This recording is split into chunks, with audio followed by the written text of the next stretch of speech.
La Fabrique Audio présente La Petite Histoire. www.lafabriqueaudio.com. Aujourd'hui, on s'intéresse à un mystère, un spectre très exactement, assez méconnu du grand public, mais qui aurait pourtant hanté certains des plus grands souverains de France. Aujourd'hui, on part à la découverte du fantôme rouge des Tuileries. Bienvenue dans un nouvel épisode de La Petite Histoire du Paranormal. Salut tout le monde, je suis Florent Mounier, c'est Sébastien Girard qui a écrit et réalisé ce podcast de La Petite Histoire, un podcast produit par La Fabrique Audio. Vous êtes maintenant ici, et quoi qu'il arrive, vous ne pouvez plus reculer. Allez, on part faire un bond dans le temps, direction le Paris des années 1560. On est précisément, pour le début du récit, en 1564. Alors à cette époque, la France est gouvernée par Charles IX, qui a succédé à François II. Mais c'est plutôt la reine qui nous intéresse ici, une personne bien connue. Oui, on en a tous entendu parler, c'est Catherine de Médicis. Catherine qui a marqué l'histoire de France. Je vous rassure, nous n'allons pas partir dans un cours d'histoire, non. Aujourd'hui, on va plutôt s'attarder sur cette année 1564 qui est le démarrage de notre récit, parce que cette année-là, la reine décide de se faire construire un nouveau palais.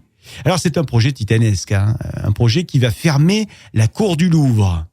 Un palais qui sera donc en lieu et place d'un bâtiment déjà existant, une fabrique de tuiles, d'où le nom de Tuileries, vous l'aurez deviné. Et puis, il y a également, en plus de la fabrique de tuiles, une boucherie. Et il y a un boucher, un certain Jean l'Écorcheur, ça ne s'invente pas. Lui, il est plutôt bien ici, il ne veut pas partir. Alors Catherine de Médicis, elle est un petit peu embêtée et elle va essayer de négocier avec lui et tout faire pour le convaincre de partir. Non, c'est faux. Elle a trouvé bien plus simple, elle va le faire assassiner. On ne dit pas non à Madame la Reine de France. Et donc elle envoie ses troupes pour aller chercher Monsieur l'Écorcheur. Et au moment de mourir, ce Monsieur l'Écorcheur aurait dit à celui qui était en charge de s'occuper de son cas, ou plutôt de s'occuper de sa tête, un certain Neuville. Il lui aurait dit donc « Soyez maudit, toi et tes maîtres, je reviendrai ». Non, peut-être qu'il l'a pas fait avec cette voix, mais en gros ça donnait ça. Et la malédiction ne s'est pas fait attendre. Oui, à peine quelques heures après la mort de l'Écorcheur, Neuville se dirige tranquillement vers le palais de Catherine de Médicis. Il est parti pour y faire son rapport. Mais pendant qu'il marche, il sent que l'air se refroidit. Et ce n'est pas un rhume. Ça devient glacial autour de lui. Et quelqu'un le suit. Alors il se retourne. Et là, il voit face à lui Jean l'Écorcheur, qu'il vient de tuer. Jean l'Écorcheur se tient devant lui et il est habillé d'un costume fait de son propre sang. Et ce n'est pas tout. Catherine de Médicis a l'habitude d'aller voir des astrologues. Eh bien, quelques jours après la mort de l'Écorcheur, l'un des astrologues de la reine lui dit que le fantôme de l'Écorcheur est venu pour dire ceci à la reine. La construction de la Tuilerie l'amènera à sa perte. Elle mourra près de Saint-Germain. Alors la reine, vous le comprenez, elle prend ça très au sérieux. Alors elle décide de quitter la Tuilerie pour s'éloigner. Elle va partir de Saint-Germain d'ailleurs. Elle part séjourner du côté de Blois. Et là-bas, arrivée à Blois, elle se sent effectivement plus en sécurité. Elle se sent déjà loin du fantôme, loin de l'Écorcheur. Sauf que, au bout de quelques jours à peine, elle va sentir que le fantôme revient. Ouais, il peut se déplacer même à Blois. Il vient hanter Catherine de Médicis chaque nuit.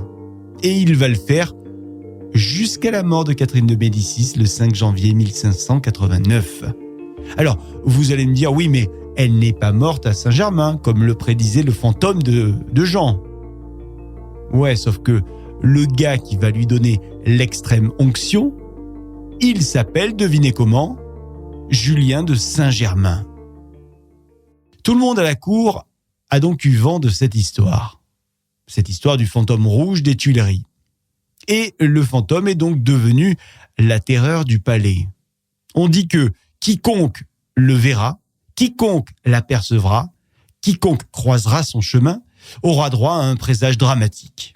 Et ça ne tarde pas, puisque la suivante sur la liste à subir le sort de l'homme rouge n'est autre que Marie-Antoinette, reine de France et Marie de Louis XVI.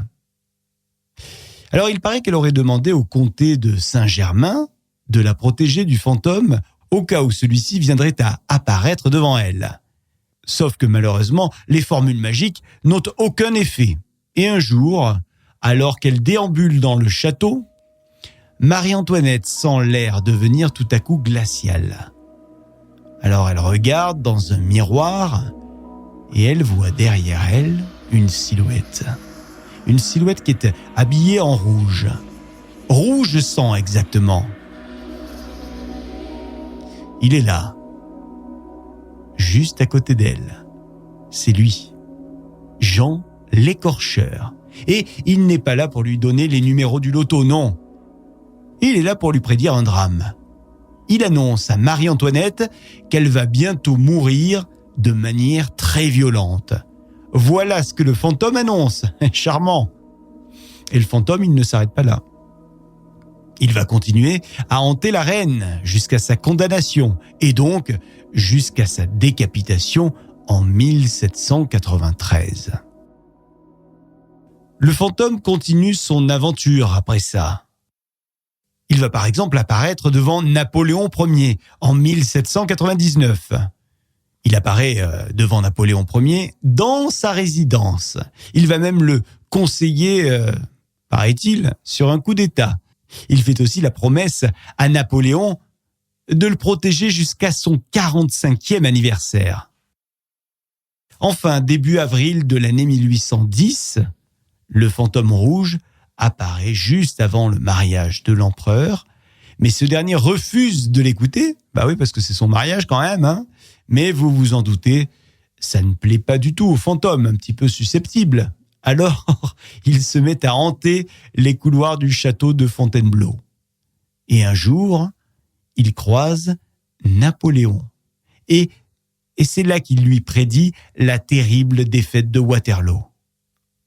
Il y a même certains courtisans qui disent avoir vu le fantôme sur les marches de l'opéra, juste après la mort de Napoléon. Alors bien des années après, notre fantôme, il continue à apparaître. La dernière fois qu'il est apparu, c'était le 23 mai 1871, en pleine insurrection des communards à Paris. Le palais des Tuileries est incendié à ce moment-là. Il brûle même longtemps, pendant 3 jours. 3 jours durant lesquels des témoins affirment avoir vu une silhouette rouge sang, qui les regardait avant de se jeter dans les flammes des Tuileries. C'est à ce moment que le bâtiment est totalement détruit.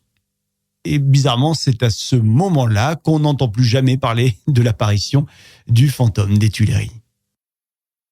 Ça, c'est donc la légende, mais par la suite, on a eu quelques infos quand même, un petit peu différentes concernant ce boucher. Le boucher, là, Jean l'écorcheur, ouais, il a bien été tué par Catherine de Médicis, ok. Mais ça n'aurait pas été à cause de la construction du palais, non. C'est parce qu'il en savait trop, a priori, sur Catherine de Médicis, ce boucher. En effet, il y avait des rumeurs qui disaient qu'il fournissait des viscères à la reine pour qu'elle puisse pratiquer ses actes de sorcellerie. Beaucoup de mystères entourent donc ces histoires. Le palais étant détruit, il était évidemment impossible de trouver des archives qui parlent de cette histoire de fantôme. Mais si vous allez un de ces 4 à Paris, ou si vous habitez d'ailleurs à Paris, on salue les Parisiens, méfiez-vous si vous vous promenez dans les jardins des Tuileries à Paris, parce que peut-être que notre ami en costume rouge vous attend. Voilà pour cette petite histoire que Sébastien Girard a eu le plaisir d'écrire. Merci de l'avoir écouté. Si cet épisode vous a plu, comme d'hab, la seule chose qu'on vous demande, c'est liker, partager, commenter sur les réseaux sociaux, les plateformes de podcast également, et puis abonnez-vous pour être au courant de chaque sortie d'épisode. La petite histoire. Vous souhaitez devenir sponsor de ce podcast ?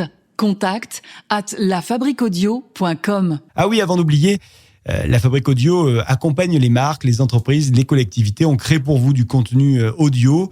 Donc, si vous avez envie d'en savoir plus pour imaginer une web radio, un podcast, n'hésitez pas à nous contacter. Contact@lafabriquaudio.com, la fabrique avec un K. À très vite dans la petite histoire.